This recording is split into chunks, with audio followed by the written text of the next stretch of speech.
नमो बुद्धाय। दोस्तों जब हम दुनिया की सबसे विकसित प्राचीन सभ्यताओं की बात करते हैं तो हमारे मन में सबसे पहले नाम आता है सिंधु घाटी या हड़प्पा सभ्यता।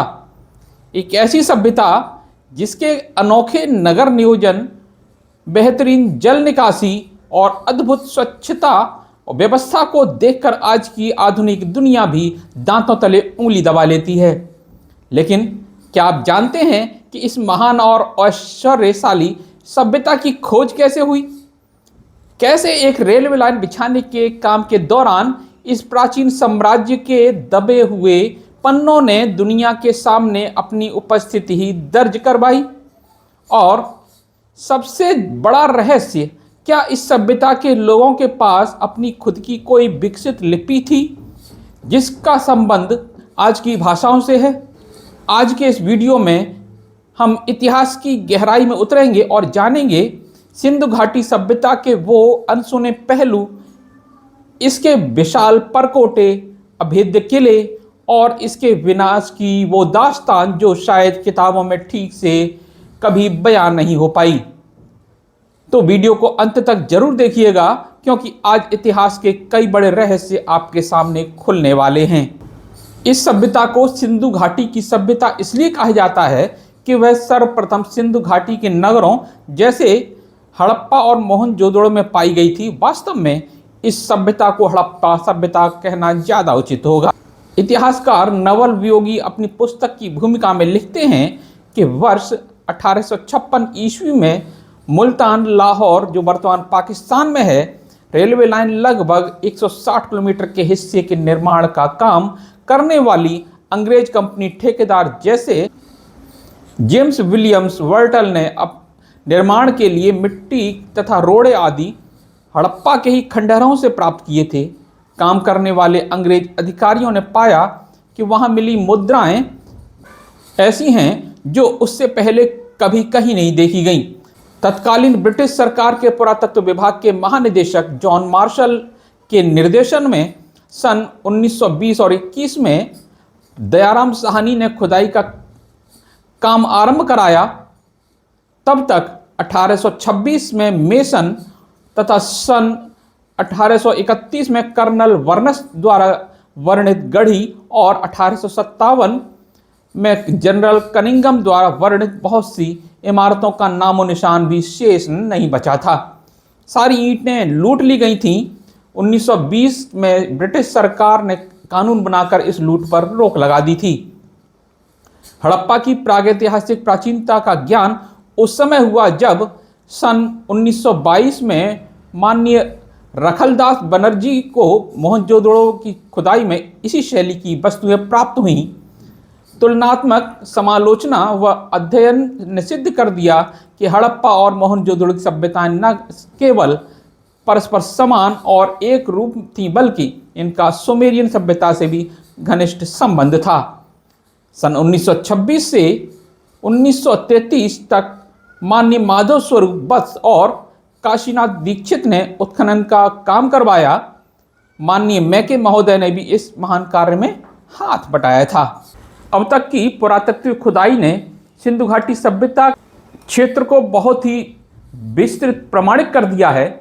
यह पूर्व में सहारनपुर जिले में बहादुराबाद, बुलंदशहर में भाटपुर और मानपुर, इलाहाबाद के निकट कौशाम्बी तक, दक्षिण पूर्व में सौराष्ट्र तथा गुजरात में सूरत तक फैली हुई थी, जहां साबरमती घाटी में लोथल यानी मृतकों का स्थान के अवशेष मिले हैं तथा नर्मदा के किनारे मेहगांव, रेसोड़, रोजाड़ी तथा यादर नदी पर अड़काट, समुद्र किनारे रंगपुर और सोमनाथ के पत्तन यानी पोर्ट मिले हैं।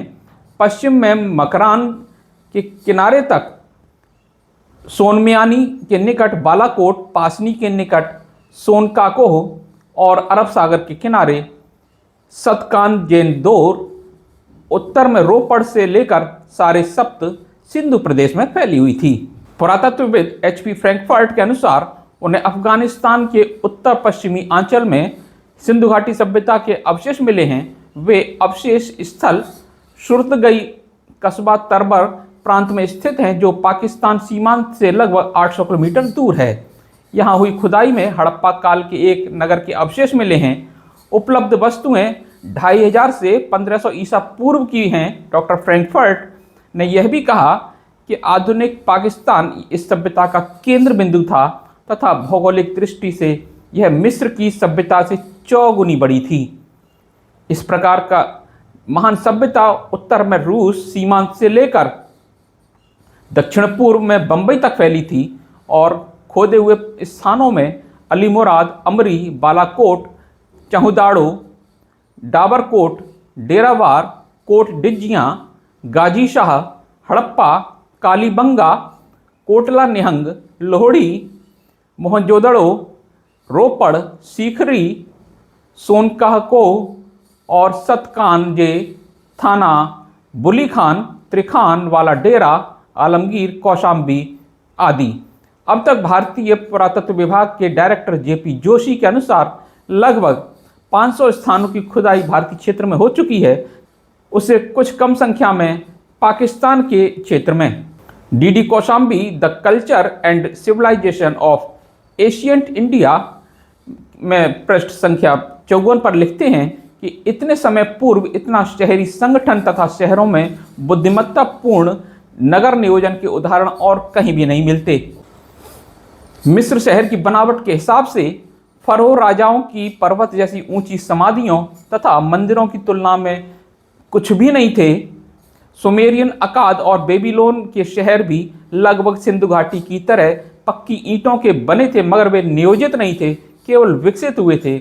बाहरी दीवारें भद्दी थीं, अधिकतर कच्ची ईंटों की थी। इससे सिद्ध होता है कि सिंधु देश में केंद्रीय सत्ता को साधारण शहरियों और जनता के हित का पूर्ण ध्यान था। संभवतः यहाँ की शासन व्यवस्था जन कल्याणकारी ही रही होगी। खुदाई से मिली जानकारी देते हुए श्री सदार लिखते हैं कि 1947 के पूर्व 1921 से सिंध और अखंड पंजाब में जितने भी उत्खनन हुए वे सब खंबात की खाड़ी और शिमला को जोड़ने वाली रेखा के पश्चिम में ही हुए हैं।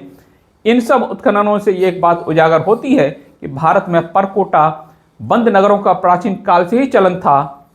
बाद में वे अंशतः भुलाए गए और 1948 के बाद भारत में आर्कियोलॉजी सर्वे ऑफ इंडिया ने जो उत्खनन किए उससे साबित हुआ कि सिंधु घाटी की यह सभ्यता सिंधु घाटी के पार भी अनेक स्थानों पर फैली हुई थी, जिसमें राजस्थान, गुजरात, सिंध, पंजाब, उत्तर प्रदेश और दक्षिण में महाराष्ट्र भी शामिल हैं। सदार ने सिंधु घाटी में हुए उत्खनन के दौरान मिले अवशेषों का विस्तृत वर्णन अपनी पुस्तक सिंधु घाटी की सभ्यता का इतिहास में दिया है। इस पुस्तक के हम कुछ अंश हम आपको यहाँ पे पढ़कर सुनाने वाले हैं। पहला बात करें सिंधु नगर। 4000 से 3000 ईसा पूर्व में सभी समृद्ध सभ्यताओं में अपने नगरों के रक्षण के लिए नगरों के चारों ओर परकोटा बनाए गए थे। इन परकोटा में जगह जगह चौकसी के लिए बुर्ज भी बनाए होते थे। इसके अलावा परकोटा से लगा हुआ पानी से भरा हुआ खंदक भी होता था। इस खंदक में पानी पास की नदी से नहर निकालकर भर दिया जाता था। पानी को शहर के चारों ओर घुमाने के बाद उसे मुख्य नदी में शहर से दूर छोड़ दिया जाता था। इस पानी में ऊपरी सतह के नीचे परकोटा के अंदर जाने के लिए छुपी सीढ़ियाँ होती थीं। यही व्यवस्था सभी सिंधु नगरों में तथा मेसोपोटामिया, इजिप्ट और क्रीट के द्वीपों में मिली हैं। परकोटा के बाहर का असुरक्षित जीवन का अंदाज ऋग्वेद में उल्लिखित आर्यों के सिंधुजनों पर हुए हमलों से आता है। आर्य शहरों के बाहर बसे ग्रामीणों और बंजारों की गाय, स्त्रियों, बच्चे, फसलें, धन धान्य लूट कर ले जाते थे। जब इस लूट में से वे 100 से 150 सालों में शस्त्र और मनुष्य बल में सशक्त हुए, तब उन्होंने सिंधु नगरों को लूटना शुरू किया। वे नगर के अंदर की बस्तियों को आग लगाते, भागती हुई औरतों और बाल बच्चों को मार डालते और सभी कीमती सामान लूटकर भाग जाते। इस तरह परकोटा वाले शहरों की पूरी सिंधु सभ्यता ही नष्ट होने के मार्ग पर आ गई। ऐसा ही हाल मेसोपोटामिया, जो इराक के नगर सुमेर, उर, लगास, किश और बेबीलोनिया का भी हुआ था। सिंधु सभ्यता पर आर्य हावी थे तो वहाँ सुमेरिया व जीव से संबंधित सिमेटिक आक्रमणकारी हावी थे। उत्खनन से मालूम होता है कि सिंधु नगर नदी के किनारे बसे हुए थे। जैसा कि पहले समझा जाता था कि आर्य पहले उनकी मूल भूमि कैस्पियन सागर के दक्षिण किनारे से निकलकर सीधा भारत में नहीं आए थे, बल्कि उनकी एक शाखा ताशकंद के नीचे खोकंद नाम के पर्वतीय स्थान पर 40 अक्षांश से थोड़ा ऊपर ठहरी और बाद में दक्षिण में बदखशा नाम के पर्वतीय स्थान पर 36.50 अक्षांश पर ठहरी। यह स्थान काबुल से भी ऊपर उत्तर में स्थित है। यह शाखा सिंधुस्तान यानी भारत में 3300 ईसा पूर्व में घुसी, ऐसा माना जाता है कि पर उसने कुछ उपद्रव नहीं किया होगा। पहले पहल आर्यों का भारत में जो उपद्रव शुरू हुआ वह ईरान से शुरू हुआ था। यह आर्यों की दूसरी शाखा थी। उसने उनकी मूल भूमि कैस्पियन किनारा खोकंद बदकशा शाखा के 100 साल बाद छोड़ी थी। यह शाखा 3200 ईसा पूर्व में उत्तर पश्चिम राजस्थान में ईरान के मार्ग से उतरी।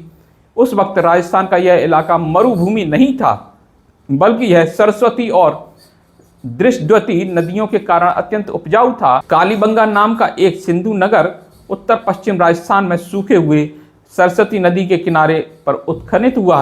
यह बात दर्शाती है कि सिंधु का यह इलाका विगत 5000 सालों में पूर्णतया बदल गया।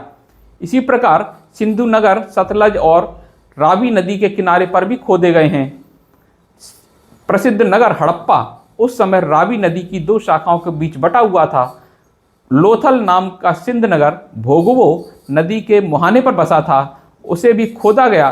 सो प्रसिद्ध नगर मोहनजोदड़ो सिंधु नदी के किनारे पर पाया गया और उसका हड़प्पा का राजा शंबर जो मूल निवासी था। सिंधु काल में नदियों का उपयोग शहरों के संरक्षण के लिए होता था। शर्मा नाम की एक सिंधु स्त्री ने ऐसे ही इंद्र के लिए जासूसी की थी, जिससे यह सिंधु राजा को अपना किला गंवाना पड़ा था। ऐसी जासूसी तो आज भी मूल निवासी बहुसंख्यक समाज के लोग अपने विरोधियों से करते देखे जा सकते हैं। दूसरी बात करेंगे नगरों के हिस्से किला। हड़प्पा और मोहनजोदड़ो के नगरों में परकोटा के अंदर शहर के वायव्य यानी नॉर्थ वेस्ट में एक और पक्के परकोटा का किला था। यह नगर के बाहर के परकोटा से ज़्यादा मजबूत था। इस किले में नगर के राजा, पुजारी, सेनापति, व्यापारी और अन्य अधिकारी रहते होंगे। बात करेंगे बुर्ज की। शहर के अंदर इस किले की विशेषता थी कि उसके वायव्य कोने में एक बुर्ज यानी टावर खड़ा था। इसका उपयोग उस दिशा से आने वाले आर्य आक्रमणकारी और खूंखार टोलियों के ऊपर नजर रखना था। यह बुर्ज किले का ही हिस्सा होता था। मजदूरों की झोपड़ियों की बात करेंगे।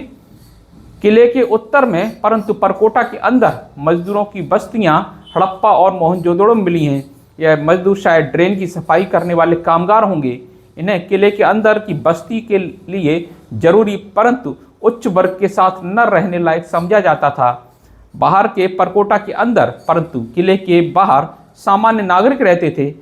इस तरह शहर 3 हिस्सों में बटा था। एक हिस्सा राजा और उसके अधिकारियों का, दूसरा था सामान्य किसान, कारीगर, कलाकार, काश्तकार और व्यवसायियों का, और तीसरा सफाई कामगारों का। परकोटा के बाहर किसानों के बड़े खेत होते थे। उनकी नहरों द्वारा सिंचाई की उत्तम व्यवस्था थी। बात करेंगे खंदक और प्रवेश द्वार। मध्य पूर्व में खुदाई करने वाले संशोधनकर्ता के मतानुसार सिंधु नगरों में भी नगरों के संरक्षण यानी भीत यानी दीवार होनी चाहिए थी, परंतु 1946 में खुदाई के बाद पता चला कि हड़प्पा की नगर रचना वैसी ही थी जैसी सुमेर और बेबीलोन और मेसोपोटामिया के शहरों की थी। यहाँ पूरे शहर को एक बाहरी संरक्षक दीवार और उसके बाहर बहते पानी का एक खोल खंदक और उस खंदक के पानी के भीतर छुपा हुआ एक गुप्त द्वार तथा खंदक को पुल से पार करने के बाद नगर में प्रवेश करने के लिए परकोटा में ही छुपे हुए दरवाजे मिले। पूर्व नियोजित नगर सिंधु नगर व्यवस्थित निर्माण किए हुए थे। रास्ते एक दूसरे को लंबवत कोण पर काटते थे। पूरे शहर के भवन अलग अलग समूहों में विभाजित थे। घर रास्ते के दोनों ओर बने हुए होते थे। सभी नगरों में चूल्हे, स्नान घर और मल वाहिकाएं थीं। पूरे शहर के लिए एक सामूहिक पीने के पानी की व्यवस्था थी। शायद पानी मिट्टी की नालियों द्वारा मुख्य शहर से या कुओं से घरों तक पहुंचाया जाता था। मिट्टी की यह व्यवस्था सारा शहर अचलपुर में 1947 तक सार्वजनिक व्यवस्था थी। मलवाहिकाएं सिंधु नगरों के रास्ते के दोनों ओर मलवाहक बंद नालियां पाई गई हैं। मुख्य नालियां इतनी बड़ी थीं कि उनमें से ऊंचा आदमी भी खड़ा होकर आ जा सके। दोस्तों, ये मलवाहिकाएं वैसी ही हैं जैसे आज के सीवेज जो लाइनें होती हैं, यहाँ पर लगभग उसी तरह की रास्ते की बात हो रही है। हर घर की अपनी खुद की नाली होती थी और यह सार्वजनिक नाली से जुड़ी होती थी। इसके अलावा हर एक घर के बाहर दीवार से सटा हुआ कचरे का कमरा होता था। उसका दरवाज़ा रास्ते पर खुलता था, उस पर छप्पर नहीं होता था। यह व्यवस्था नगर के सफाई कामगार बिना घर के में घुसे कचरा ले जा सकें इसलिए की गई होगी। जहाँ सार्वजनिक नालियाँ नहीं थीं, ऐसे घरों का अपना खुद का एक सोखता टैंक या नाद हुआ करती थी ताकि गंदा पानी रास्ते पर न बहे। अनाज भंडारण। हड़प्पा और मोहनजोदड़ो इन दोनों नगरों में बड़े बड़े अनाज भंडार पाए गए हैं। सिंधु लोग जैसे उत्तम व्यापार करते थे, उसी प्रकार उत्तम खेती भी करते थे। एक बात स्पष्ट है कि आपातकाल के लिए सिंधु नगरों में अन्न और पानी का अच्छा प्रबंधन रहता था। बहुभाषी या बहुवंशीय लोगों का जमावड़ा। सिंधु नगर काफ़ी बड़े यानी 5 से 6 किलोमीटर के घेरे में होते थे। उसमें लगभग 10 लाख लोग रहते थे। खुदाई में जो मृत शरीर मिले हैं उनका वंशशास्त्र तथा मानव विकास आदि की दृष्टि से अध्ययन किया गया और यह पाया गया कि मोहनजोदड़ो हड़प्पा में उस जमाने के सभी वंशों के लोग मौजूद थे। ऋग्वेद में वर्णित सिंधु लोगों के जिस प्रकार नगर थे उसी प्रकार गांव भी थे। उनका उल्लेख ऋग्वेद में पुर और ग्राम शब्दों से किया गया है। श्रीमंत व्यापारी और राजा समेत अधिकारी शहर के पक्के परकोटे वाले हिस्से में रहते थे। भागीदारी से खेती करने वाले किसान व अन्य मजदूर खुले में गांवों में रहते थे। यही लोग आर्य आक्रमणकारियों के प्रथम लक्ष्य बनते थे। उनकी ही गाय, बैल, धन, धान्य, स्त्रियां, बच्चे इत्यादि आर्य जबरदस्ती से मार काट कर ले जाते थे। दूसरों के लिए खेती का तरीका सिंधु नगरों में पाया जाता था।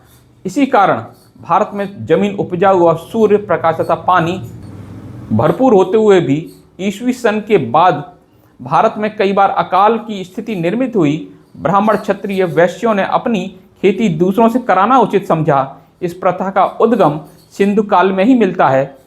मनुस्मृति के अभी जो बताए 3 वर्ण हैं उनको खेती करने से मना था। इसकी जड़ भी सिंधु संस्कृति में ही मिलेगी। मनुस्मृति का श्लोक 10.83 आप जो स्क्रीन पर देख रहे हैं वो इसका अर्थ है व्यापार करके जीवित रहना, परंतु ब्राह्मण और क्षत्रियों को खेती नहीं करनी चाहिए क्योंकि वह अन्यों पर निर्भर और हिंसा से युक्त होती है। मनुस्मृति के इस नियम का पालन भारत में आज भी होता है। इसका परिणाम यह हुआ कि कृषि पट्टेदार या नौकरों के हवाले कर दी गई क्योंकि वे अज्ञानी और दरिद्र थे। इसलिए कृषि भारत में कभी भी तरक्की नहीं कर पाई। मुद्राओं की बात करेंगे। सिंधु सभ्यता के सबसे कीमती अवशेष हैं सिंधु नगरों में पाई गई मुद्राएं। मुद्राओं पर चित्रों के अलावा लिपि भी पाई गई है। उस समय यानी 4500 से 3300 ईसा पूर्व में मानव समाज में लिखने की कला विकसित होना बहुत ही अद्भुत बात थी। उस काल की तरक्की की चरम अवस्था थी। मुद्राओं पर अंकित चित्र एक शिंगे का, बैल का या सिंधु लोगों के देवता का या हाथी के होते थे। इन मुद्राओं के पर चित्र के ऊपर हमेशा सिंधु लिपि के लेख हुआ करते थे। सदार की पुस्तक सिंधु घाटी सभ्यता का इतिहास में लिखते हैं कि मैंने 2004 में लिपि पढ़ ली और पाया कि इन मुद्राओं का उपयोग व्यापारी अपना माल परदेश या देश में भेजने के लिए करते थे। इन मुद्राओं पर माल भेजने वाले व्यापारी का नाम, माल खरीदने वाले का नाम, माल का नाम, माल की नग या वजन, माल ले जाने वाले जहाज का नाम, इतना ही लिखा होता था। लिपि के अलावा अनपढ़ मजदूर के लिए माल के मालिक का नाम पहचानने में आसानी हो जाए, इसलिए प्रत्येक मुद्रा पर एक चित्र होता था। यह शायद भेजने वाले मालिक का ट्रेडमार्क हो सकता है। धातु की बात करेंगे। सिंधु नगरों में सोना बड़ी मात्रा में पाया जाता था। यह सोना दक्षिण भारत के हैदराबाद, मैसूर, आंध्र जैसे प्रदेशों से आता था। सिंधु नगरों में सोने के में इलेक्ट्रॉन नाम के मिश्र धातु की मात्रा पाई जाती है। सिंधु सभ्यता न केवल सिंधु घाटी की सभ्यता थी बल्कि पूरे भारत में फैली हुई थी। खुदाई में अन्य धातुएं, तांबा और कांसा, शस्त्र, हथियार और बर्तन तांबा और कांसे के बने होते थे। पुतले भी ढलाई द्वारा कांसे से ही बनाए जाते थे। मछली पकड़ने के काम आने वाले तांबे के आंकड़े भी मिले हैं। इसी प्रकार लोहे की खोज दुनिया में अन्यत्र 1500 ईसा पूर्व में हुई ऐसा माना जाता है, परंतु सिंधु राजा शंबर के त्रिशूल नामक शस्त्र लोहा ही नहीं वरन फौलाद के हुआ करते थे। वे केवल राजा के पास ही होते थे। इन शस्त्रों को सिंधु राजा के सेनापति उशानस ने चुराकर इंद्र को वज्र नाम से दिए थे, ऐसा उल्लेख पूना के विदुषी मालती शेडगे ने अपनी किताब the language of Harappans from Akkadian to Sanskrit में किया है। इस विधान की पुष्टि होती है सन 1998 में नागपुर के पास मनसर नाम के तहसील के गांव में हुए उत्खनन में। यहाँ हुई खुदाई में एक फौलाद पिघलाने वाला पात्र और भट्टी पाई गई। यह फौलाद उल्का पिंड को पिघलाकर बनाया गया होगा, ऐसा तत्व जानने वाला मानते हैं। जेवरात, सिंधु नगरों में कई प्रकार के माणिक, रूबी और रत्न पाए गए हैं और यहाँ पाया हुआ अमेजोन पत्थर तथा तज्ञ के मतानुसार तमिलनाडु के नीलगिरी पर्वत से ही लाया जा सकता था। इससे स्पष्ट है कि सिंधु स्थान या सिंधु ठाण के दक्षिण भारत से भी व्यापारिक संबंध थे। यहाँ एक गले का हार, नेकलेस पाया गया है। यह सिद्ध करता है कि सोने और रत्नों के आभूषण पहनना सिंधु जनता के लिए आम बात थी। सिंधु नगरों की खुदाई में मिट्टी की मुद्राओं के अलावा मिट्टी के बर्तनों के टुकड़े भी मिले हैं। जो बर्तन बड़ी संख्या में मिले हैं वह सुराही नुमा पात्र हैं। यह बाहर से काला रंग होता था और कभी कभी उसकी बैठकी यानी पेडेस्टल भी होती थी। मिट्टी के बर्तनों के अलावा वहाँ मिट्टी के ढक्कन, मणि और भट्टी की ईंटें भी मिली हैं। सिंधु नगरों की खुदाई में बैल और गायों के कंकाल बड़ी संख्या में मिले हैं। इसी प्रकार वहाँ हाथी, ऊंट और दरियाई घोड़ों के कंकाल भी मिले हैं। घोड़ों का एक पुतला मिला है जो यह दर्शाता है कि सिंधु लोग घोड़े से परिचित थे। आज से लगभग 6500 साल पहले सिंधु जन बैलगाड़ी की खोज करने वाले प्रथम मानव थे। उस बैलगाड़ी और आज के पंजाब और सिंध के ग्रामीण इलाके में उपयोग होने वाली बैलगाड़ी में इतने साल के अंतराल में कोई अंतर नहीं दिखाई दिया है। हड़प्पा की खुदाई में सतह से 14 फुट नीचे बैलगाड़ी की लीक मिली है। इस लीक की चौड़ाई 3 फुट और 6 इंच है और वह बैलगाड़ी आज के पैमाने से बिल्कुल मिलती है। व्यापार, सिंधु लोग दुनिया के प्रथम व्यापारी थे जो अपना देश छोड़कर दूर दूर समुद्री तथा खुश्की यानी कि स्थल मार्ग से व्यापार करते थे। उनका परदेश व्यापार सुमेर और ईरान से बड़े पैमाने पर होता था। इजिप्ट के सबसे पुराने पिरामिड में गेहूं और जौ की वही प्रजातियां पाई गई हैं जो सिंधु नगरों की खुदाई में मिली थीं। ये बातें दर्शाती हैं कि सिंधु नगरों का यूरोप के दक्षिणी किनारे तक व्यापार होता था। उस समय का पूरा यूरोप ग्रीस समेत अंधकार की घोर निद्रा में सोया हुआ या आदिम अवस्था में था। सिंधु नगरों के बाहर कि हिंदुस्तान का व्यवसाय मुख्यतः खेती था, परंतु सिंधु नगरों का प्रमुख व्यवसाय व्यापार ही था। ऋग्वेद में इन व्यापारियों को पणी कहा गया है। पणी शब्द का सरल अर्थ है पानी पर चलने वाला, यानी पणी शब्द हिंदी भाषा में पानी के रूप में, मराठी भाषा में पानी के रूप में आज भी जिंदा है। सिंधु लोग अच्छे किसान भी थे। उस इतिहास पूर्व काल यानी कि 4500 से 3300 ईसा पूर्व के लिए बहुत गर्व की बात थी। शायद वही दुनिया के सबसे पहले विकसित किसान थे। ऋग्वेद में कई बार उल्लेख आया है कि आर्य इंद्र ने देसी लोगों के अनाज के भंडार लूटे हैं। सिंधुजन अनाज का व्यापार भी करते थे। तांबे के एक घंगाल के बदले सिंधु व्यापारी एक घोड़ा मांगते थे। इस लेन देन का जिक्र राहुल संकृत्यायन की पुस्तक वोल्गा से गंगा में आया है। इन बंजारों या व्यापारियों ने ही हिंदुस्तान का परिचय आर्य कबीलों से करवाया होगा, क्योंकि बंजारों की भाषा मराठी थी। आर्य कबीलों ने इस उन्नत भाषा के कुछ शब्द उनके पुराने कैस्पियन सागर के तट के निवास के काल में ही उनकी मातृभाषा में शामिल किए थे। यही आधार है कि विद्वानों के उस मत का कि उस जमाने में भारत से लेकर रूस तक एक ही भाषा थी और उस भाषा का नाम भाषा ही था। हमारा कहना है कि वह भाषा मराठी यानी मालहाटी ही थी। इसके अलावा सिंधु नगरों की खुदाई में तांबे के मछली पकड़ने के आंकड़े हुक पाए गए हैं। इससे अनुमान लगाया गया कि सिंधु घाटी के लोग मछली पालन तथा पकड़कर बेचने का धंधा करते थे। मिट्टी की ईंटें पकाना और उनसे मकान बनाना आम था। वे अच्छी बैलगाड़ियां और समुद्र पर चलने वाली नावें भी बनाते थे। वे सोना चांदी के जेवरात बनाते तथा उसमें रत्न और मणिक भी गढ़ते थे। इस बात का सबूत है कि उत्खनन से मिला 3 अवस्था वाला एक नर्तकी का कांसे का नग्न पुतला मिला है। मिट्टी की मुद्राओं पर स्तूप टाइप का और देवी देवता के चित्र मिले हैं। इस मुद्रा में वर्णित आर्यों का शत्रु बताया हुआ त्रिशिर देवता दिखाया गया है। आर्यों के शत्रुओं के देवताओं का वर्णन किया गया। वैसे ही सिंध मुद्राओं पर सिर पर सींग धारण किए देवताओं का चित्र दिखाए गए हैं। इस त्रिशिर देवता के सिर पर भी सींगों का टोप है। इस देवता को ऋग्वेद में वृषशिप्र यानी बैलों का सींग वाला देवता कहा जाता है तथा खुदाई में पत्थर के स्तूप जैसी आकृतियां यानी ओखली और मूसल जैसे पूजनीय पत्थर भी मिले हैं। आर्यों ने इसकी भद्दी मजाक करके इसे लिंग योनि कहा। हालांकि आर्य खुद इन पत्थरों से सोम निकालकर पीते थे और उन्हें देवता मानते थे। सिंधु लोगों के देवता नग्न थे।